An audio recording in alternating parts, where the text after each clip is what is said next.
നമ്മളൊരു 1-2 വചനങ്ങളൊന്ന് കേൾക്കാൻ പോവുക. മക്കബായരുടെ 1-ാം പുസ്തകം 3-ാം അധ്യായം 19-ാം തിരുവചനം. മക്കബായരുടെ 1-ാം പുസ്തകം 3-ാം അധ്യായം 19-ാം തിരുവചനം. സൈന്യത്തിന്റെ വലിപ്പത്തെ ആശ്രയിച്ചല്ല യുദ്ധത്തിന്റെ വിജയം. സൈന്യത്തിന്റെ വലുപ്പത്തെ ആശ്രയിച്ചല്ല യുദ്ധത്തിന്റെ വിജയം. ശക്തി ദൈവത്തിൽ നിന്നാണ് വരുന്നത്. ശക്തി ദൈവത്തിൽ നിന്നാ. നമ്മൾ ചിന്തിക്കുന്നത് സൈന്യബലം കൂടുതലുണ്ടെങ്കിൽ ജയിക്കാന്ന, കയ്യിൽ നിറയെ സമ്പത്തുണ്ടെങ്കിൽ, അധികാരമുണ്ടെങ്കിൽ, കഴിവുണ്ടെങ്കിൽ, കാര്യപ്രാപ്തി ഉണ്ടെങ്കിൽ ജീവിച്ച് കാണിക്കാം.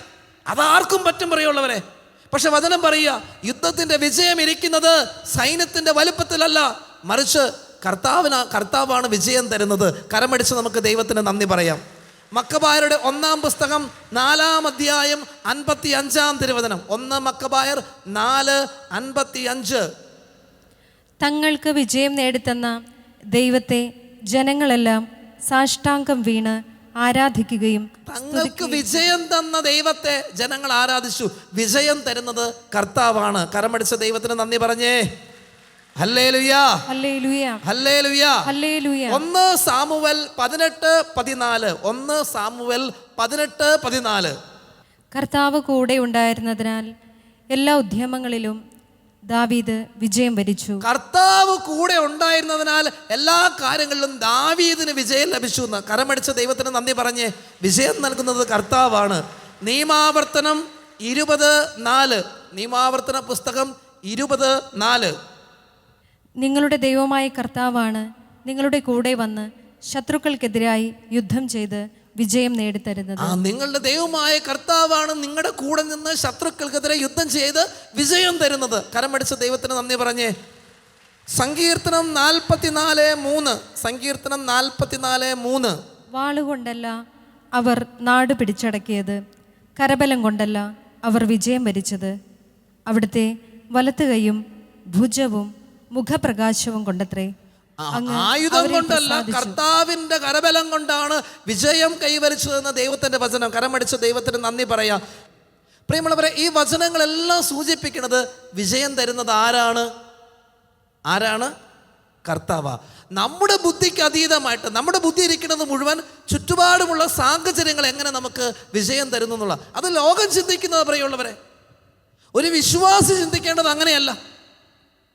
നമ്മൾ കേവലം വിശ്വാസമില്ലാത്തൊരു വ്യക്തിയെ പോലെ ചിന്തിക്കരുത്. ഒരു ക്രിസ്ത്യാനി ചിന്തിക്കേണ്ടത് ലോകത്തിൻ്റെ കാര്യങ്ങൾ വെച്ചിട്ടല്ല, മറിച്ച് ദൈവം ഒരുക്കുന്ന അത്ഭുതകരമായ പ്രവൃത്തികളെ മുന്നിൽ കണ്ടുകൊണ്ട് വേണം. Hallelujah, hallelujah. അല്ലെങ്കിൽ തന്നെ ജീവിതത്തിൽ വിജയം കൈവരിച്ചിട്ടുള്ളവരൊക്കെ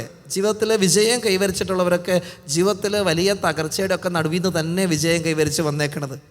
ഒരു വ്യക്തിയുടെയും ജീവിതത്തിൽ വിജയങ്ങൾ മാത്രമായിട്ട് ഉണ്ടായിട്ടില്ല പ്രിയമുള്ളവരെ. അവരുടെ കുഴപ്പം കൊണ്ടൊക്കെ കുറേ പരാജയങ്ങൾ എവിടെയെങ്കിലുമൊക്കെ ഉണ്ടായിട്ടുണ്ട്. അല്ലെങ്കിൽ സാഹചര്യങ്ങൾ പ്രതികൂലമായപ്പോൾ ആ സാഹചര്യങ്ങളെ വേണ്ട രീതിയിൽ ഉപയോഗിക്കാൻ അറിയാൻ പാടില്ലാണ്ടൊക്കെ ആയിട്ട് പരാജയപ്പെട്ടു പോയിട്ടുണ്ട്. പക്ഷെ ഓർക്കണം കേട്ടോ, ദൈവത്തിൽ ആശ്രയിക്കാൻ തുടങ്ങിയപ്പോൾ അവർ ജീവിതത്തിൽ വലിയ വിജയങ്ങളും അനുഗ്രഹങ്ങളും കൊണ്ടുവന്നു. ഞാൻ 1-2 സംഭവങ്ങളൊന്ന് പെട്ടെന്ന് പറഞ്ഞു പോകാം. ഒന്ന്, നമ്മളെല്ലാവരും വളരെ കേട്ടിട്ടുള്ളൊരു മനുഷ്യന്, കഴിഞ്ഞ കാലഘട്ടത്തിൻ്റെ വലിയൊരു കണ്ടുപിടുത്തമാണ് സർ ഐസക് ന്യൂട്ടൺ. കേട്ടിട്ടുണ്ടല്ലോ അല്ലേ? ആപ്പിൾ തലയിൽ വീണയാൾ, അത് തന്നെ സർ ഐസക് ന്യൂട്ടൺ. ഈ ഐസക് ന്യൂട്ടനെ കുറിച്ച് പറയുന്നത്, ഐസക് ന്യൂട്ടൻ്റെ അപ്പൻ ഈ ന്യൂട്ടൻ്റെ ചെറുപ്പത്തിൽ മരിച്ചു. അമ്മ വേറൊരുത്തനെ കല്യാണം കഴിച്ചു പോയി. അപ്പൻ മരിച്ചുപോയി, അമ്മ വേറൊരുത്തനെ കല്യാണം കഴിച്ചു പോയി. പിന്നെ ഗ്രാൻഡ് മദറാണ്, വല്യമ്മയാണ് ഈ ന്യൂട്ടനെ വളർത്തിക്കൊണ്ടുവന്നത്. അവൻ എപ്പോഴും ഇങ്ങനെ എവിടെയെങ്കിലും പോയി ഒതുങ്ങിക്കൂടിയിരുന്ന് കരയും. എന്തിനാ കാരണം എന്നറിയുമോ? അപ്പനും അമ്മയില്ലാത്ത സങ്കടം. അപ്പനും അമ്മയില്ലാത്തത് ഓർത്ത് ഇങ്ങനെ ഏങ്ങലടിച്ച് കരയുമ്പോൾ അവൻ്റെ അമ്മാമ്മ ചെന്നിട്ട് അവനെ ആശ്വസിപ്പിക്കും. ഞാനൊരു പുസ്തകത്തിൽ വായിച്ച ഒരു സെൻറ്റൻസ് നിങ്ങളെ വായിച്ച് കേൾപ്പിക്കാവേ. അമ്മാമ്മ എന്തു പറഞ്ഞാണ് ഈ ഐസക് ന്യൂട്ടനെ ആശ്വസിപ്പിക്കണമെന്നറിയാമോ? മോനെ, ദൈവമാണ് നിൻ്റെ പിതാവ്, നീ കരയരുത്, അവിടുന്ന് നിനക്ക് ആവശ്യമായതെല്ലാം തന്നു വളർത്തും. മോനെ, ദൈവമാണ് നിൻ്റെ പിതാവ്, നീ കരയരുത്, അവിടുന്ന് നിനക്ക് ആവശ്യമായതെല്ലാം തന്നു വളർത്തും. അങ്ങനെ ദൈവത്തോട് ചേർത്ത് നിർത്തിയ ഒരു അമ്മാമ്മ വളർത്തിക്കൊണ്ട് വന്നവനാണ് കഴിഞ്ഞ നൂറ്റാണ്ടിൻ്റെ അറിയപ്പെടുന്ന ഒരു ശാസ്ത്രജ്ഞനായിട്ട് മാറിയത്. കരമടിച്ച് ദൈവത്തിന് നന്ദി പറയാം. ഹല്ലേലൂയ, ഹല്ലേലൂയ, ഹല്ലേലൂയ, ഹല്ലേലൂയ. യേശുവേ നന്ദി, യേശുവേ നന്ദി, യേശുവേ സ്തുതി. യേശുവേ സ്തുതി. പ്രിയമുള്ളവരെ, നമുക്ക് ഇവരെ കുറിച്ചൊക്കെ പറയാൻ എളുപ്പമാണ്. കാരണം നമ്മൾ പറഞ്ഞതല്ല ഇവരുടെ നല്ല കാലത്തെക്കുറിച്ചാണ്. ഞാൻ വേറൊരു വ്യക്തിയെക്കുറിച്ചും പറയാൻ പോവുകയാണ്. ജോൺ പോൾ രണ്ടാമൻ മാർപ്പാപ്പ, വിശുദ്ധ ജോൺ പോൾ രണ്ടാമൻ. പറയാൻ എളുപ്പമാണ്. 10-27 വർഷക്കാലം പരിശുദ്ധ കത്തോലിക്ക സഭയെ നയിച്ച ഒരു വിശുദ്ധനായ മാർപ്പാപ്പ. ലോക യുവജന സമ്മേളനം വിളിച്ചു ചേർത്തൊരു മാർപ്പാപ്പ. ജപമാലയിൽ പ്രകാശത്തിൻ്റെ രഹസ്യങ്ങൾ കൂട്ടിച്ചേർത്തൊരു മാർപ്പാപ്പ. ഇത് പറയുമ്പോൾ നമുക്ക് എളുപ്പമാണ് അദ്ദേഹത്തിൻ്റെ വിശുദ്ധിയെക്കുറിച്ച്. പക്ഷെ ചെറുപ്പത്തിലെ അപ്പൻ മരിച്ചു, അമ്മ മരിച്ചു, കൂടപ്പിറപ്പില്ല, ജയിൽവാസം അനുഷ്ഠിക്കേണ്ടി വന്നു, പാറമടയിൽ ജോലി ചെയ്യേണ്ടി വന്നു. അത്ര സുന്ദരമല്ല പ്രിയമുള്ളവരെ ചുറ്റുപാട്. സാഹചര്യങ്ങൾ അത്ര സുന്ദരമല്ല.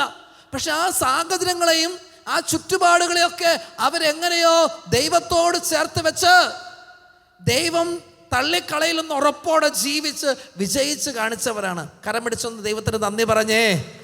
ഹല്ലേലൂയ, ഹല്ലേലൂയ, ഹല്ലേലൂയ, ഹല്ലേലൂയ. ചാലക്കുടിയിൽ ബേക്കറി നടത്തുന്ന 2-3 സഹോദരങ്ങളുണ്ട്. അവരെക്കുറിച്ച് ഞാൻ കേട്ടിരിക്കുന്ന ഒരു കാര്യം ഇങ്ങനെയാണ്. മൂന്ന് പേര് അവർ ചെറുപ്പത്തിൽ സാമ്പത്തികമായിട്ട് ഒരുപാട് ഞെരുക്കങ്ങളിലൂടെ കടന്നു പോയിട്ടുണ്ട്. ഒരുപാട് ഞെരുക്കങ്ങളിലൂടെ. അതിൽ 3 പേരിൽ ആളെൻ്റെ അടുത്ത് വ്യക്തിപരമായിട്ട് സംസാരിച്ചപ്പോൾ പറഞ്ഞൊരു കാര്യം ഇതാണ്. ഹോട്ടലിലെ പാത്രങ്ങൾ പോലും കഴുകാൻ പോയി നിന്നിട്ടുണ്ട്. ഒന്നും ഇല്ലാതിരുന്നൊരു കാലഘട്ടം. പക്ഷെ എങ്ങനെയൊക്കെയോ അപ്പനും അമ്മയൊക്കെ ദൈവത്തോട് ചേർത്ത് നിർത്തി വളർത്തിക്കൊണ്ട് വന്നതാണ്. അതിൽ ഒരാൾക്ക് ഒരു ബേക്കറിയിൽ ജോലി കിട്ടി. ആ ജോലി ചെയ്ത് മുന്നോട്ട് പോകുമ്പോൾ ചെറിയ ലോണൊക്കെ സംഘടിപ്പിച്ച് അദ്ദേഹം സ്വന്തമായിട്ടൊരു ബിസിനസ് തുടങ്ങി. ആ ബിസിനസ് വിജയിക്കാൻ തുടങ്ങിയപ്പോൾ അദ്ദേഹം അനീനയും കൂടെ അതിൻ്റെ അകത്തേക്ക് കൊണ്ടുവന്നു. 2 പേരോടെ അല്പം കൂടെ വിജയിച്ച് അനീനൊരു ബേക്കറി ഇട്ട് കൊടുത്തു. അതും വിജയിച്ച് 2 പേരോടും കൂടി ഏറ്റവും ഇളയ ആളോടെയും കൊണ്ടുവന്നു. ഇന്ന് അവർക്ക് ജീവിക്കാൻ വകയുണ്ട്. അതിലൊരാൾക്ക് ചാലക്കുടിയിൽ 2-3 ബസ്സൊക്കെ ഉണ്ട്. അങ്ങനെ അത്യാവശ്യം തരക്കേടില്ലാത്തൊരു സാമ്പത്തിക നിലവാരത്തിലേക്കൊക്കെ എത്തി. എല്ലാ ദിവസവും പള്ളിയിൽ പോകുകയും പരിശുദ്ധ കുർബാന അർപ്പിക്കുകയൊക്കെ ചെയ്യുന്നൊരു കുടുംബം. എനിക്ക് ഇദ്ദേഹത്തെ പരിചയം. ഒരു പോപ്പുലർ മിഷൻ ധ്യാനത്തിൽ ഒരാഴ്ചക്കാലം ഞാൻ ഇവരുടെ വീട്ടിൽ താമസിച്ചതാണ്. അവരുടെ ഇടവകയിൽ പോപ്പുലർ മിഷൻ ധ്യാനം നടക്കുമ്പോൾ അങ്ങനെ ഈ കുടുംബത്തെ എനിക്ക് പരിചയം. പ്രിയമുള്ളവരെ, ജീവിതത്തിലെ ഒരുപാട് തകർച്ചയിലൂടെ കടന്നുപോയവർ. പക്ഷേ ആ മാതാപിതാക്കൾ ആ മക്കളെ ചേർത്ത് പിടിച്ച് ദൈവത്തിലേക്ക് അടുപ്പിച്ച് ദൈവകരങ്ങളിൽ ജീവിതം കൊടുത്ത് വളർത്തിക്കൊണ്ട് വന്നിട്ട് ഭാവിയിൽ അവർ ഈ ദൈവം വഴി നടത്തുന്നതെന്ന് തിരിച്ചറിഞ്ഞു. ഇപ്പോഴും അവർ ദൈവത്തെ വിട്ട് ചിന്തിക്കാനായിട്ട് പറ്റില്ല. കരമടിച്ചിട്ടൊന്ന് ദൈവത്തിന് നന്ദി പറഞ്ഞേ. ഹല്ലേലൂയ, ഹല്ലേലൂയ, ഹല്ലേലൂയ, ഹല്ലേലൂയ. യേശുവേ നന്ദി, യേശുവേ നന്ദി, യേശുവേ സ്തുതി, യേശുവേ സ്തുതി, യേശുവേ ആരാധന. യേശുവേ ആരാധന. സങ്കീർത്തനം 118, 22, 23 തിരുവചനങ്ങൾ. പണിക്കാർ ഉപേക്ഷിച്ച് കളഞ്ഞ കല്ല് മൂലക്കല്ലായി തീർന്നിരിക്കുന്നു. ഇത് കർത്താവിൻ്റെ പ്രവൃത്തിയാണ്. ഇത് നമ്മുടെ ദൃഷ്ടിയിൽ വിസ്മയാവഹമാണ്. കരമടിച്ചൊന്ന് ദൈവത്തിന് നന്ദി പറയാം. Hallelujah, hallelujah. മനുഷ്യനെ തള്ളിക്കളഞ്ഞതായിരിക്കാം.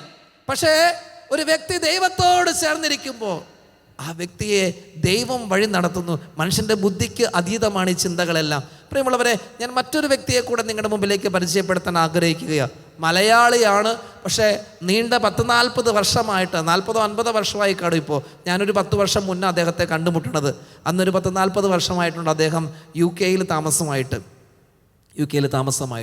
അദ്ദേഹം ഒരു സൈക്കോളജിസ്റ്റാണ്. വർഷങ്ങൾക്ക് മുമ്പ് ചെറുപ്പത്തിലെ നാട് വിട്ടുപോയതാ. കത്തോലിക്ക സഹോദരനല്ല, ക്രിസ്ത്യാനിയാണ്. മറിച്ച് മറ്റൊരു ഡിനോമിനേഷനിൽപ്പെട്ട ഒരു ഇതര വിഭാഗത്തിൽപ്പെട്ട ഒരു ക്രിസ്ത്യാനിയായ സഹോദരനാണ്.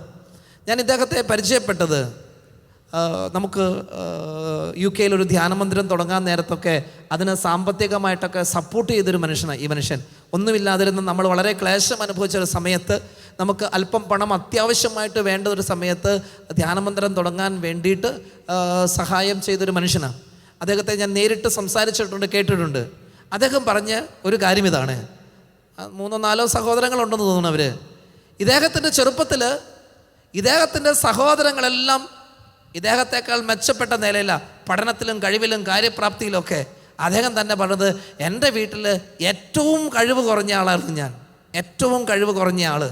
അപ്പം ഞാൻ ഇദ്ദേഹത്തിനെ കാണാനായിട്ട് ഇദ്ദേഹത്തിൻ്റെ വീട്ടിൽ ചെന്ന് കഴിഞ്ഞപ്പോൾ ഞാൻ വിചാരിച്ച് മിക്കവാറും അദ്ദേഹത്തിൻ്റെ സഭാ സമൂഹത്തെക്കുറിച്ചൊക്കെ ആയിരിക്കും എന്നോട് പറയാൻ പോണേന്ന്. ഇരിക്കച്ചാന്ന് പറഞ്ഞിട്ട് എൻ്റെ അടുത്ത് അദ്ദേഹം പറഞ്ഞത് മുഴുവൻ അദ്ദേഹത്തിൻ്റെ ഗോഡ് എക്സ്പീരിയൻസാണ്. അപ്പം അദ്ദേഹം പറഞ്ഞു വെക്കണത് എങ്ങനെയാ, എൻ്റെ സഹോദരന്മാരിൽ ഏറ്റവും കഴിവ് പറഞ്ഞവനായിരുന്നു ഞാൻ അച്ഛാ, ഒന്നിനും കൊള്ളരുതാത്തവൻ.